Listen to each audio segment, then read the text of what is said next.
to talk about the climate at Copenhagen, dream or nightmare.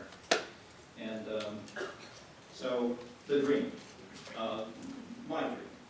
My dream would be that government will take seriously the overwhelming scientific evidence of a rapidly accelerating climate catastrophe. They recognize the inherent failure of the current fossil fuel-based system to deliver energy service to all on a sustainable basis.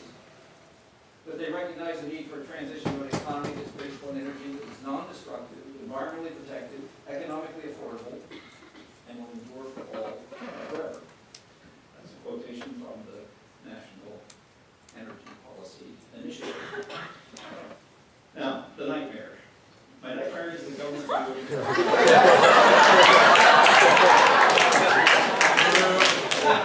no action. As a friend of mine said, you know, the government right now are like a group of people standing in the middle of Interstate 25 with a truck bearing down on them and arguing about who has the right to stand in the lane. Right? They're going to get run over by the truck. Unfortunately, they're going to take us with them. So no action. They do not address climate change.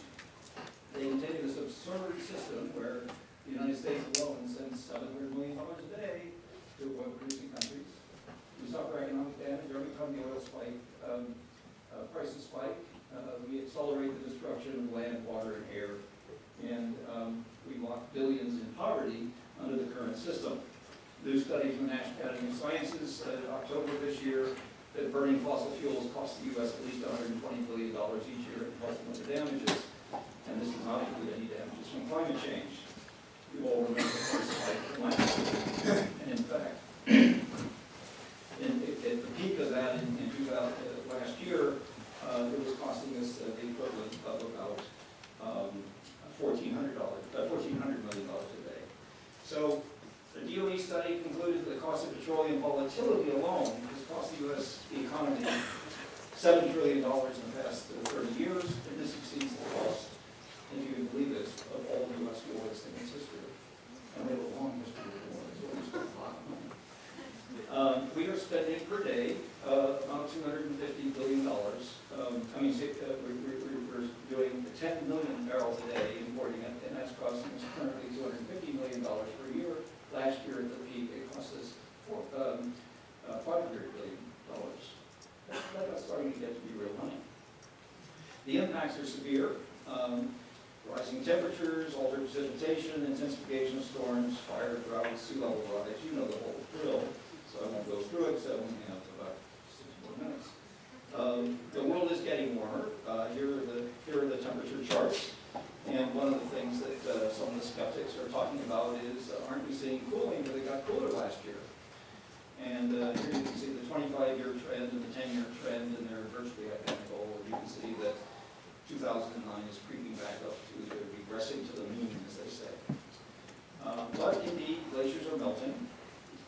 The ice is melting. There's the opening this past September of the passageway across northern Siberia. And here's the trend line where, yes, there's a dramatic drop in 2007, but Bruce will be pleased to see that it's regressing back to the mean, as these things we want to do. But the trend is still very much down. So we're losing the ice cap, and that's causing great opportunities, right? On September 11th, 2 German ships with icebreakers passed through the Northwest Passage for the very first time in history. That saved 3,000 miles off the route from Korea to Rotterdam, and of course it cost a little bit to hire these icebreakers. I understand. I don't know. Probably a little bit extra. So I'm not sure you really save money in this whole transaction, but people will try anything. Insurance losses are up, and the IPCC concluded that most of the observed temperature rises are due to human activities. Now,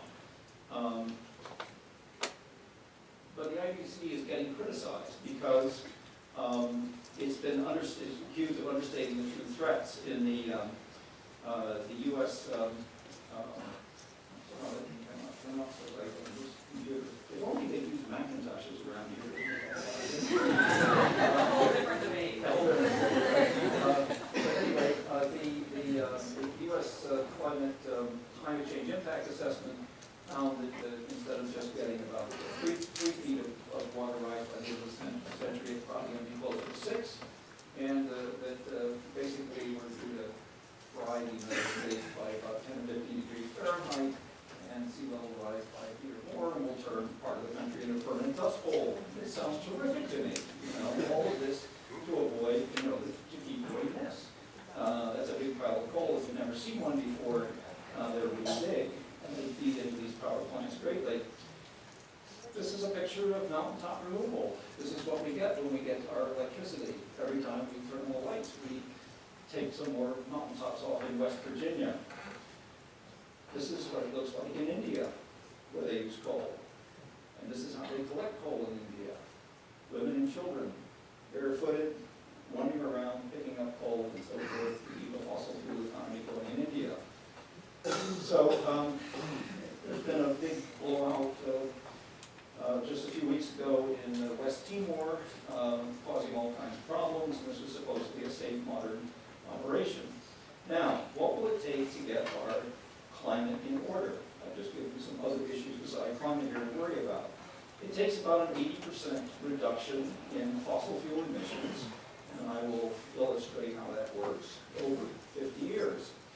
And when you do that, we then bring in the concentrations on the right at around 450 parts per million, which should keep us more or less in a region of temperature or of heat trapping that will not raise the temperatures by more than a couple of degrees Celsius, which will give us, in fact, it will give us a 50% probability we can do that. And that's really an important thing to think about. Now, this sounds formidable, but it's only 3% a year.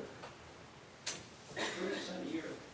And that's about the rate at which we made the transition between 1905 and 1955 from horses and buggies and gas lights. Horses and buggies we've been using for 4,000 years.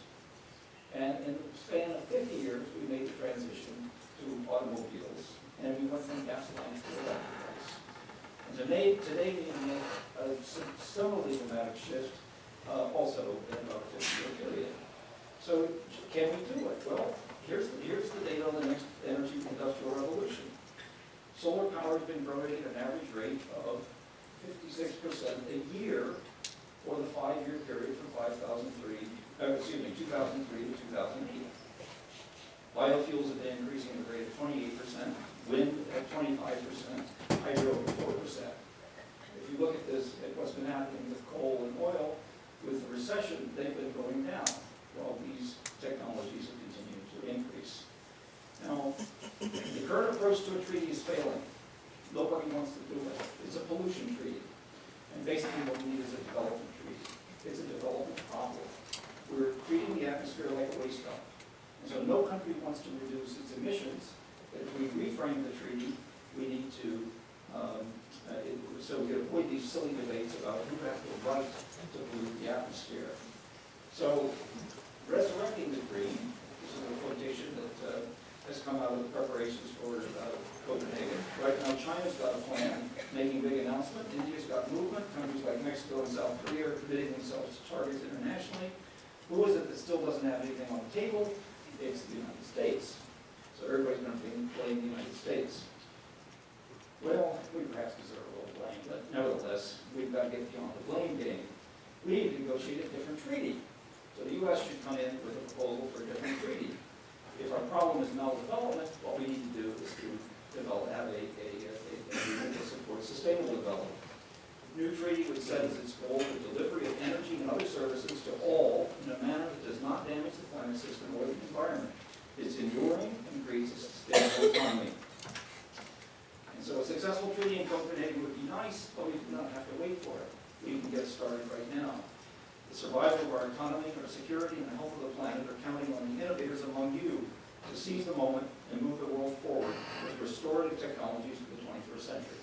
And with that will come a better economy, a better life,